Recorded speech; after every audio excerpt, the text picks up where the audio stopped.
திமுக ஆட்சியிலிருந்து போற வரைக்கும் வருங்கால மக்கள்கிட்ட கோரிக்கை வைக்கிறோம். நீங்க பாத்துங்க, நாங்க திரும்ப எலக்ட்ரல் பணம் எல்லாம் கொடுப்போம்.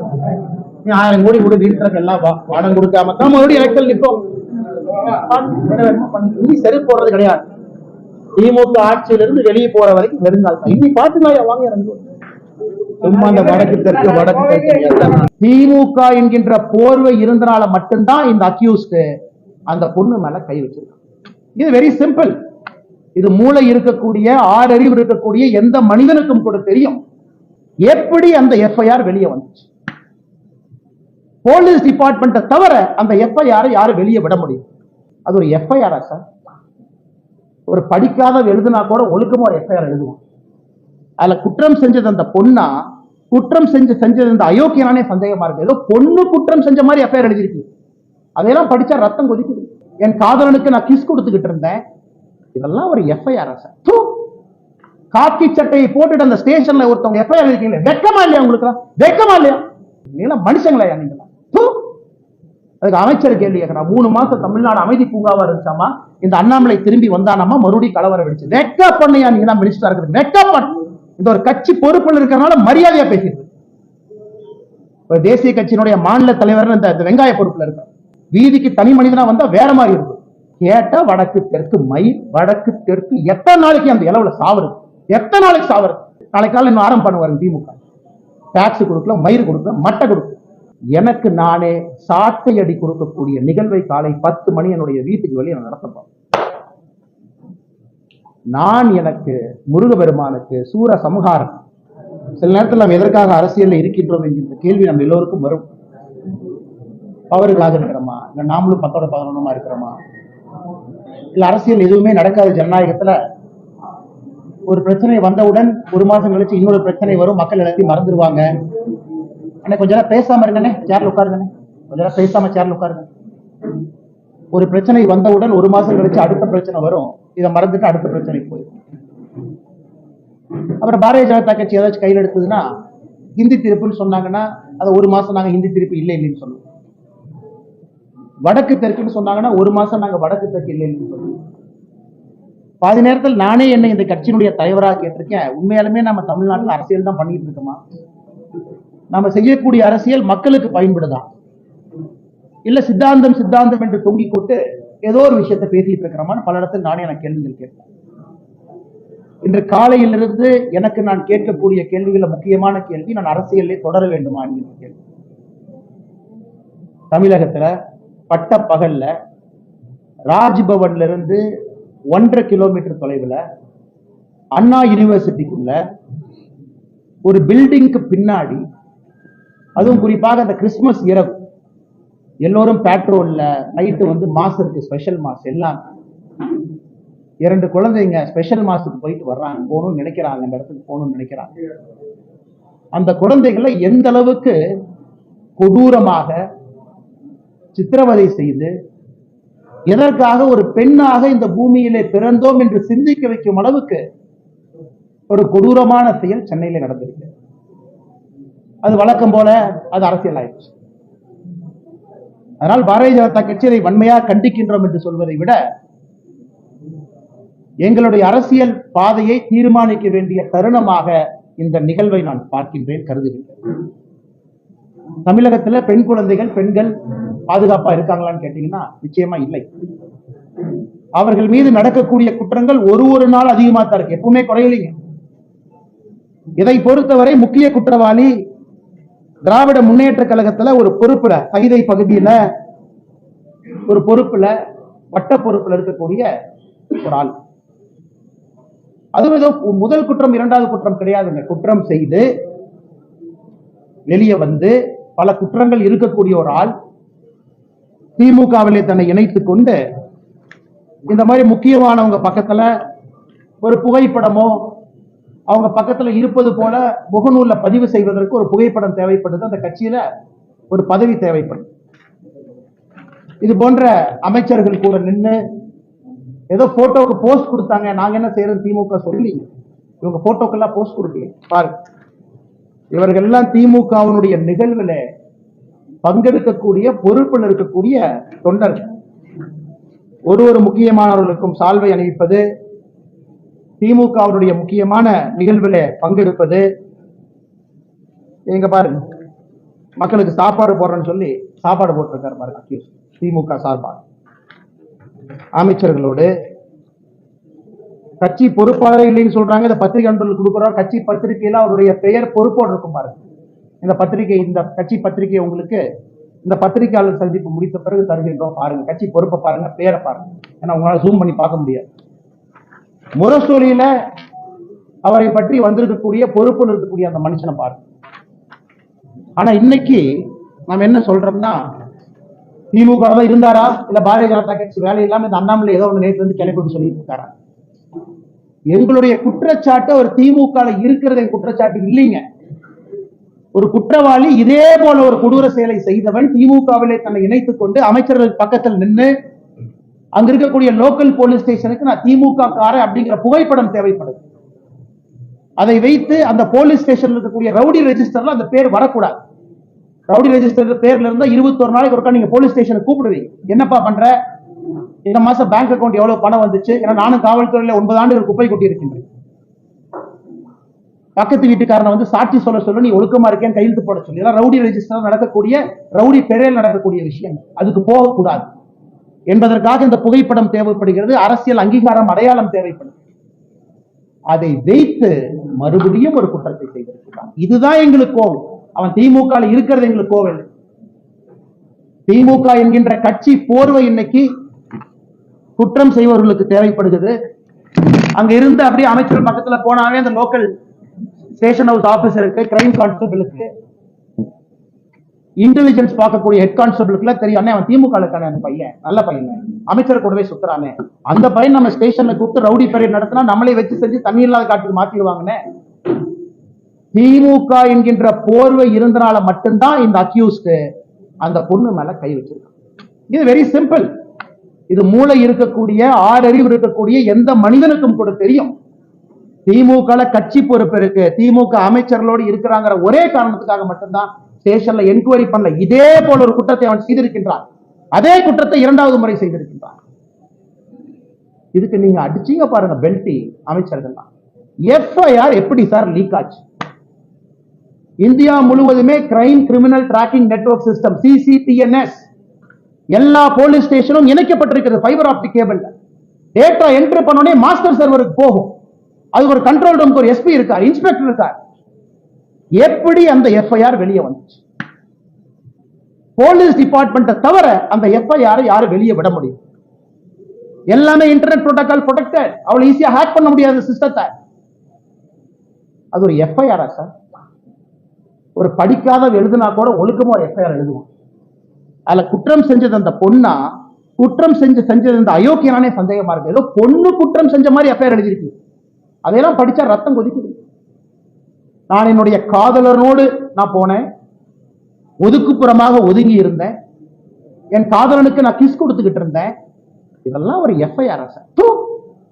காக்கி சட்டையை போட்டுட்டு அந்த ஸ்டேஷன்ல ஒருத்தவங்க எஃப்ஐஆர் இருக்கீங்க, வெக்கமா இல்லையா உங்களுக்கு? வெக்கமா இல்லையா? குற்றம் நடந்தது அந்த பெண்ணுக்கு. அந்த எஃப்ஐஆர் படிச்சா அந்த எஃப்ஐஆர் கோர்ட்ல நிக்குமா சார்? ஆனா ஆயிரக்கணக்கில் எஃப்ஐஆர் எழுதியிருக்கு, இல்ல கோர்ட்ல நிக்குமா?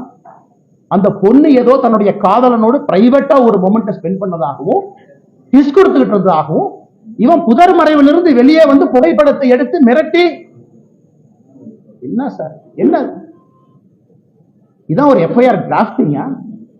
அந்த எஃப்ஐஆர் லீக் பண்ணிருக்கீங்களா சார்?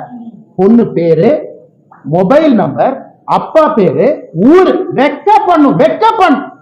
திமுக யாராவது மரியாதை இருந்தா வெக்க பண்ணியா? நீங்க எல்லாம் வெக்கப்படும்.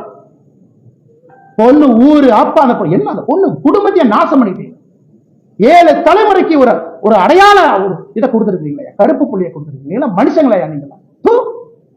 அதுக்கு அமைச்சர் கேள்வி கேட்கணும். 3 மாசம் தமிழ்நாடு அமைதி பூங்காவா இருந்துச்சாமா, இந்த அண்ணாமலை திரும்பி வந்தானாமா, மறுபடியும் கலவரம் வெடிச்சு. வெக்க பண்ணியா நீங்க தான் மினிஸ்டரா இருக்கிறது? வெக்க பண்ணு.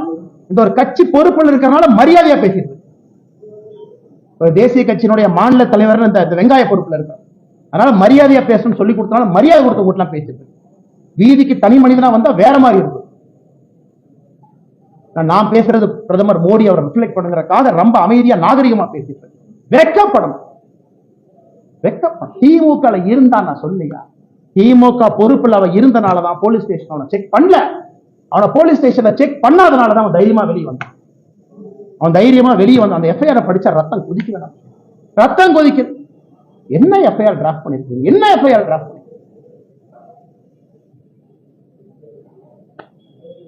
கேட்டா தமிழ்நாடு அப்படி இருக்கு இப்படி கேட்டா வடக்கு தெற்கு மயில் வடக்கு தெற்கு எத்தனை நாளைக்கு அந்த இளவுல சாவறது?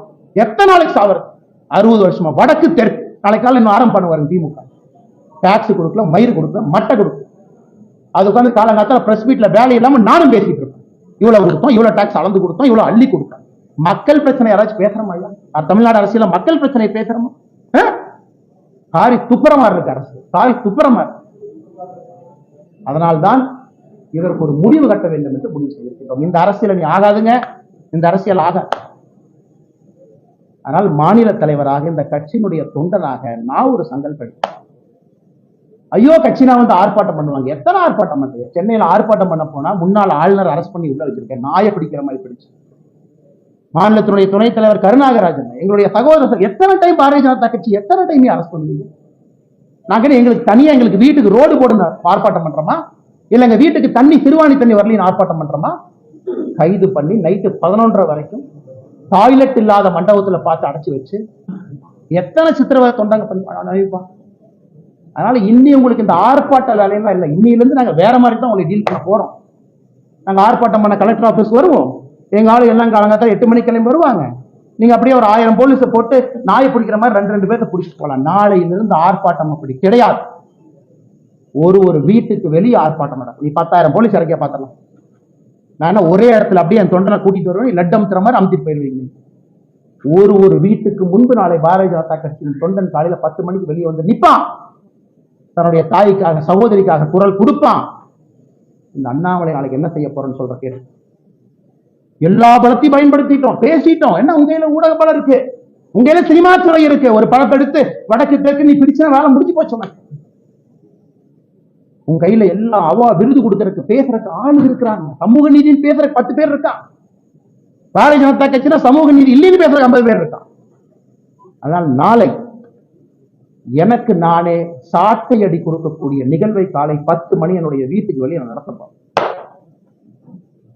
நான் எனக்கு முருகபெருமானுக்கு சூர சம்ஹார பெருமா இந்த தீவிரம் அழிக்கும். நாளை காலை 10 மணிக்கு மாநில தலைவராக என்னுடைய இல்லத்திற்கு வெளியே நான் நின்று சாட்டையால் என்னை 6 முறை நான் அடித்துக் கொள்ள போகிறேன். சாட்டை என்னை அடிச்சு.